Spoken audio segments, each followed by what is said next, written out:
it clear. Get our money out of here. Say it loud, say it clear. Get our money out of here. But its emotional meaning is clear. Climate scientists are crazy serial killers who are trying to wreck your life, okay? Hello, my name is Stanley Heller. Welcome to The Struggle. The Struggle is shown in over 30 cable stations from Vermont to New York City and points west.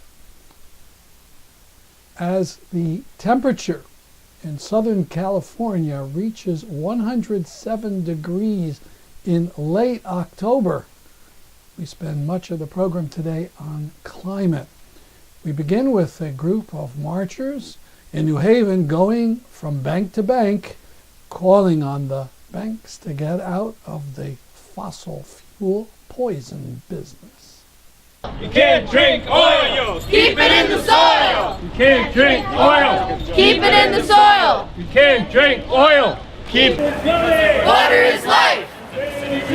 Water is life. Meeting with Tony. Water is life. Meeting with Tony. Water is life. Meeting with Tony. Water is life. My name is Nora Heafy, and I grew up here in New Haven, and I'm now a student at Yale. I'm also an organizer with Fossil Free Yale, which is a student group putting pressure on the university to divest hundreds of millions of dollars from some really, really terrible coal, oil, and gas companies.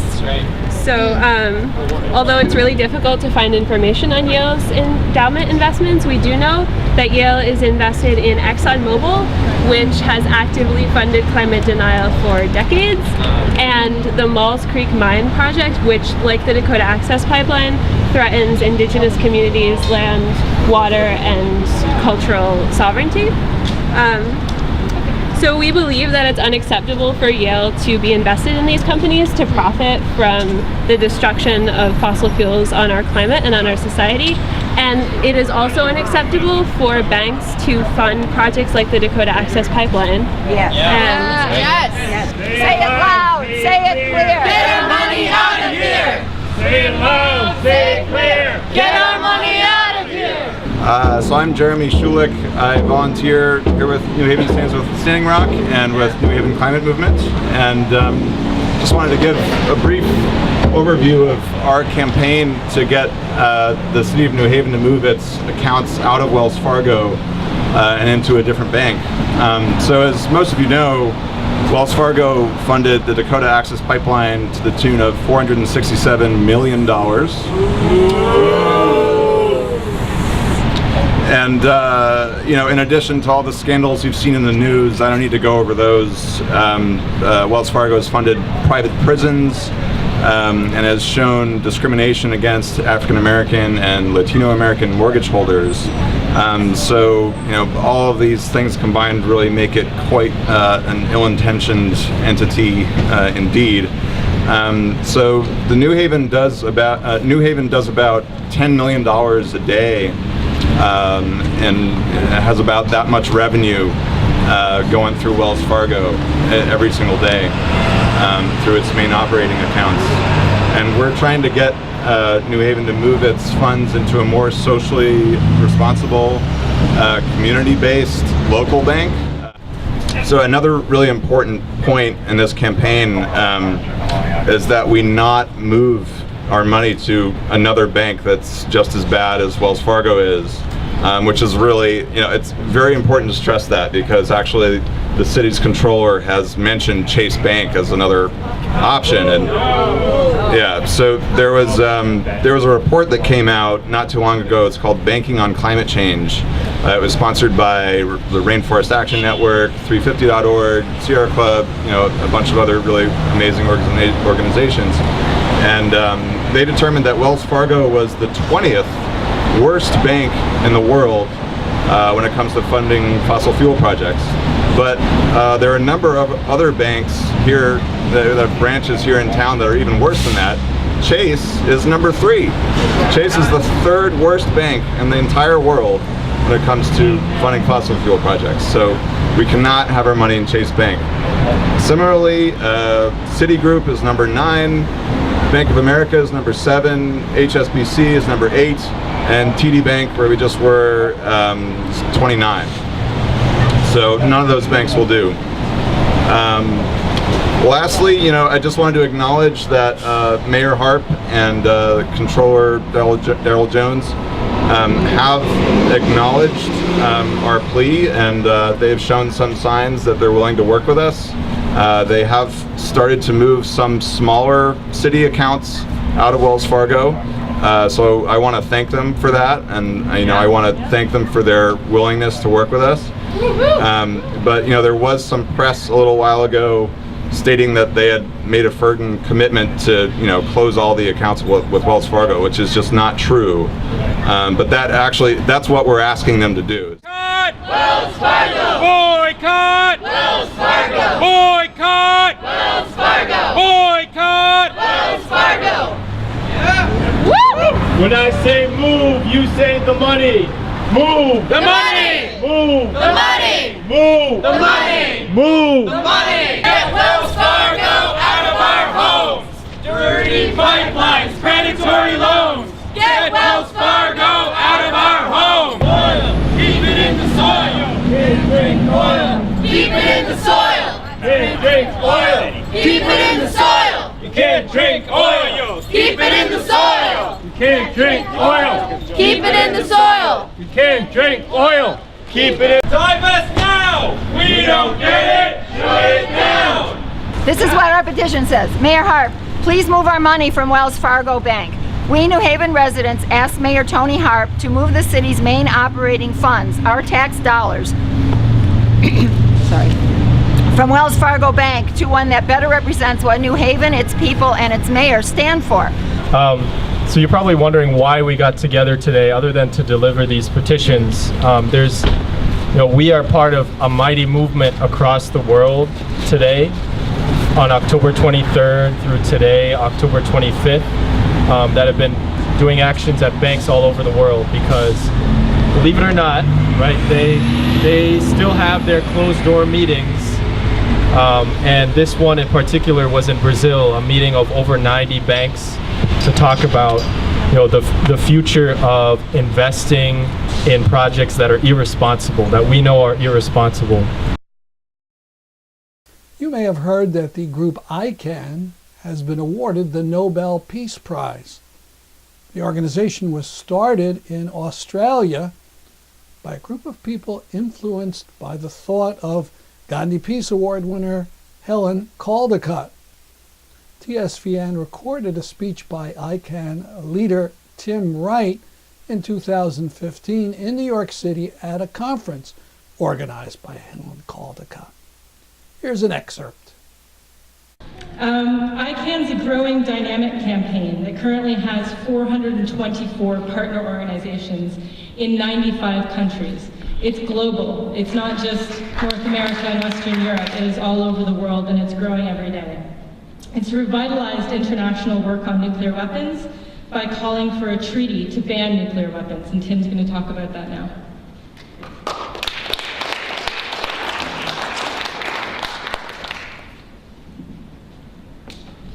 Thanks, Ray. I look fearsome. Like most of you here today, I come from a country that has experienced and continues to endure the devastating consequences of nuclear weapons. The cancer deaths, birth defects, cultures destroyed, food sources poisoned, Indigenous communities forever displaced from their sacred lands. I learned of all this in the late 1990s when I read Helen Caldicott's autobiography, A Desperate Passion. I learned of the misery that the British and Australian governments had knowingly and with little care or concern unleashed on our people, particularly our Indigenous people, whom they saw as expendable, powerless, less than human. The atmospheric nuclear tests in Australia and the hundreds of plutonium experiments that accompanied them dispersed radiation across much of our vast continent. No one has ever apologised for this, and the suffering continues. This is my motivation for speaking out against nuclear weapons. Sue Coleman Hasseldine, a nuclear test survivor of the Kakatha-Mulla Aboriginal Nation, a woman of extraordinary strength and courage, left Australia for the first time last year to speak at the Vienna Conference on the humanitarian impact of nuclear weapons. To an audience of over 1,000 people, including diplomats representing 156 nations, she said, "If you love your own children and care for the children of the world, you will find the courage to stand up and say enough, always keeping in mind that the future forever belongs to the next generation." This too is Helen's message, and I thank her for bringing us together this weekend, for awakening me to the possibility of nuclear extinction, and for everything that she has done over so many years to end the nuclear madness. I only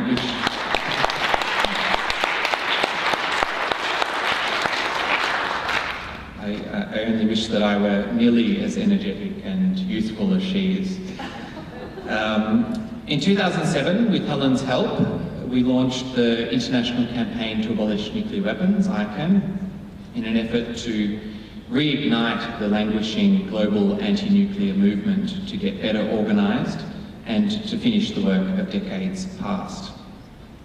It was an ambitious undertaking, no doubt, but we felt confident then and feel confident now that it is a battle that we will ultimately win. Indeed, in many ways, we are already winning. That might seem a naive claim in light of all we have heard this weekend about the perilous state of the planet and the many barriers to nuclear disarmament, not least of all the bolstering of existing arsenals. But there are glimmers of hope, and I do believe that we will abolish nuclear weapons before they abolish us. Helen asked me to end on an upbeat note, so that I will do.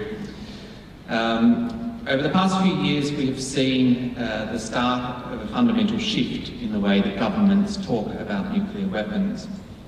Not the governments of nuclear-armed nations or their nuclear weapon-loving allies who remain firmly stuck in Cold War thinking, but the rest, the other 100 or more members of the family of nations constituting the overwhelming majority. Possessing the bomb, it is worth remembering, is not normal. Almost every nation in the world has made a legal undertaking never to acquire nuclear weapons. But for many years, these nations have taken a back seat in disarmament debates, waiting patiently, idly, hoping that the promise of Prague and every other promise would be realised, but no longer. The so-called humanitarian initiative on nuclear weapons has emerged because of mounting frustration at the failure of nuclear-armed nations to fulfil their decades-old disarmament commitments under the NPT.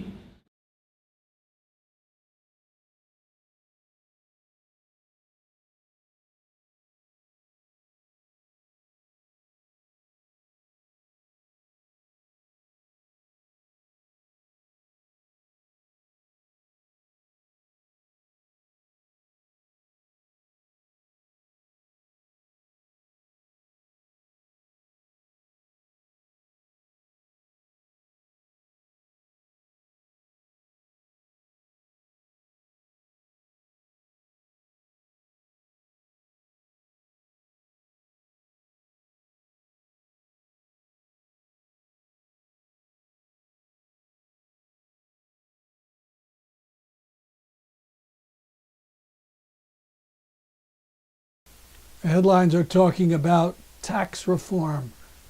When you hear that phrase these days, check your pockets. And joining us in Rochester, New York, is David K. Johnston, the Pulitzer Prize-winning investigative reporter, previously with the New York Times, now founder and editor of DCReport.org. Johnston's biography of Donald Trump is titled The Making of Donald Trump. His forthcoming book on Trump is titled It's Worse Than You Think. So let's start with David K. Johnston. Your latest piece is headlined 9 Reasons Trump's Tax Plan Will Hurt You. What are they? Well, essentially what the Trump tax plan, to the extent that we know what it is, Amy, is a plan to give tiny little tax cuts to most Americans, raise taxes on perhaps 1 in 5 families, and shower benefits on people who earn millions of dollars a year. If you make $40,000 to $50,000, the Institute on Taxation and Economic Policy estimates you'll get a tax savings of about $8 a week. If you make an income of $10 million, you're going to save about $1.5 million a year. As much as 2/3 of the tax cuts will go to the 1%. And this fits with a fundamental principle the Republicans have been pursuing for a long time. They don't use these words, but it boils down to the rich aren't investing in creating jobs because they don't have nearly enough money. And so we need to get the money. And the way the Republicans want to get it to them is tax cuts first, and then when there's no money because of the tax cuts, to take away help for children, the disabled, the elderly, and the poor. The rich don't have enough money to invest in jobs. That is so sad. Actually, they tried this scam back in the beginning of this century when they had a big tax holiday. All this foreign money that had been parked offshore was allowed to come home at very low tax rates. Did they use it for jobs? Not at all. Jobs growth was anemic under President G.W. Bush. Instead, they used the money to make stock prices go up. Now more of Bill McKibben's excellent climate speech at Yale University. Yes, by the end of the century, there will be solar panels and windmills supplying most of our energy. Free is a hard business proposition to beat, okay? But at the pace we are doing it, those solar panels and windmills will be powering a busted world. Our job is to make it go much faster. So the fourth reflection about pace is, why are we moving so slowly? Given that we have the biggest crisis we've ever faced as a planet, and given that we have a powerful solution at hand, why are we not putting it to use with the speed with which we should? And here, I confess, is the part of the story that took me a very long time, too long. I kicked myself to think about how long it took me to understand. When I was 27 or 28 and wrote The End of Nature, I believed that we were engaged in an argument about climate change, and being a good writer and academic, I believe that the way one proceeds in arguments is to write more articles and hold more symposiums. Perhaps some of the rest of you have engaged in that work too. And in most cases, it's exactly right. But in this case, we'd won the argument. The argument had been settled. By the middle of the 1990s, the world's scientists had come together in robust consensus about what to do. Okay? We'd won the argument, but we were losing the fight because it was not about data and reason and so on. It was a fight, as most fights are, about money and about power. And the fossil fuel industry, the richest industry the world has ever seen, had enough money and enough power to, despite having lost the argument, continue to win the fight. They were clearly willing to, their hope is to extend their business model another 2 or 3 decades, and they are willing to do it even at the cost of breaking the one planet we have. That sounds hyperbolic and unkind to say.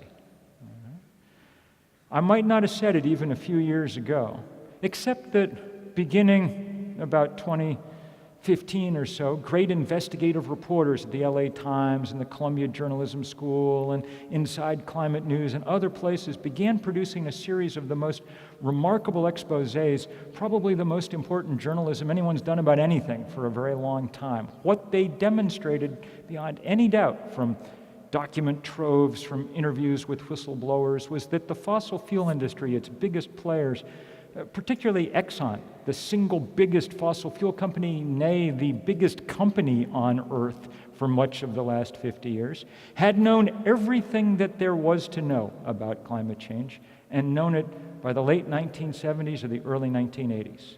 They had all the money on Earth, they had superb scientists, their product was carbon, they set to work to find out what was happening, and they found out. Their scientists told them how much it was going to heat and how fast, and they were correct. And their management believed them.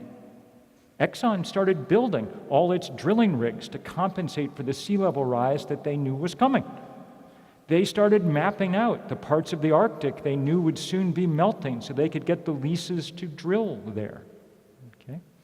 What they didn't do was tell any of the rest of us. Instead, they spent the next 3 decades spending hundreds of millions of dollars to build the architecture of deceit and denial and disinformation that has kept us locked in a completely phony debate over the critical generation, the generation that may, in many ways, cost us much of what we value on this planet. There has never been a corporate crime of that magnitude. Had they merely said in 1989, or when Jim Hansen was testifying before Congress about the existence of global warming, had Exxon merely said, you know what, our scientists found the same thing, no one would have accused them of being climate alarmists. People would have said, okay, this is a problem and we best get to work on it. We wouldn't have solved it by now because it's a very big problem, but we would be well on the way to solving it instead of moving rapidly in the other direction. Instead, this blizzard of disinformation succeeded so well, I think even beyond their wildest dreams, to the point where we now have a president of the United States who apparently sincerely believes, that climate change was a hoax invented by the Chinese. Okay? That is incorrect. Okay?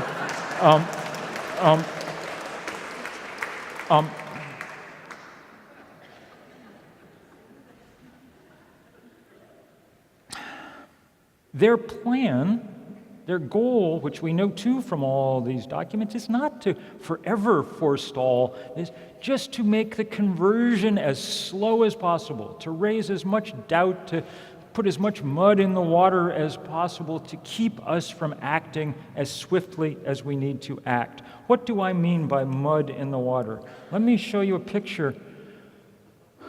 That's from a group called the Heartland Institute. Originally set up with money from Exxon, funded by all kinds of various fossil fuel groups that devoted themselves to climate denial over the years. This was a set of billboards that they set up around the country. And they took famous mass murderers and put pictures of them next to this. They had one about Charles Manson, too. I still believe in global warming, do you? And that's Ted Kaczynski, the Unabomber, a horrible figure in our history, one that Yale has had far too much knowledge of, you know. The legend, the billboard makes no sense, logical sense whatsoever. I mean, it's like putting up a picture of Hitler and saying, I believe in gravity, do you, you know? But its emotional meaning is clear. Climate scientists are crazy serial killers who are trying to wreck your life, okay? That's the level at which this campaign has been conceived and carried out. As it turned out, the day that those by surprise went up, we at 350.org just happened to have that same weekend, we do these huge global days of action with rallies and things around the world, and we had one set for that time. And we called it Connect the Dots, and it was for people in places all over the world who had already felt the sting of climate change to be rallying in those places. And so we were happy that same weekend to show what the real face of climate change looked like. There were 3,000 of these rallies. The day begins in the far Pacific, so there were people down in the Marshalls on their coral reef, you know. talking about its destruction. You would think that people in Afghanistan had worse things to worry about, but the Kabul River drying up is a big deal. All over the world, the pain of drought. Some places the problem's, less life-threatening. But, the disappearance of the seasons for those of us who psychologically mark our lives by them is a big deal, and one that hurts and should hurt. Those guys are in the part of Siberia where we now see forest fires 3, 4, 5 degrees of latitude north of where we've ever seen them before, and we see them routinely. Last week we talked about the absurd situation in Dickinson, Texas. The town is a suburb of Houston, and it got into the national spotlight because it was found out that the victims of Hurricane Harvey in the town, who are asking for some aid from the government of that municipality, had to sign a pledge that they would not boycott Israel. It became a national news story, and in the face of ridicule and protest, the leaders of Dickinson have pulled back a bit. No more will homeowners have to sign a pledge in advance, but we're told that businesses are warned that they may not boycott Israel if they expect any town money. It's all a tiny defeat for the Jewish supremacists and their imperial allies. It should be a lesson for legislators who have been saying that the anti-BDS laws are really just a minor affair. Netanyahu and his ilk are out for blood. They want to use lawfare to make it illegal to protest Israeli apartheid. That's our program for today. See you next week at this time. I'm Stanley Heller for The Struggle.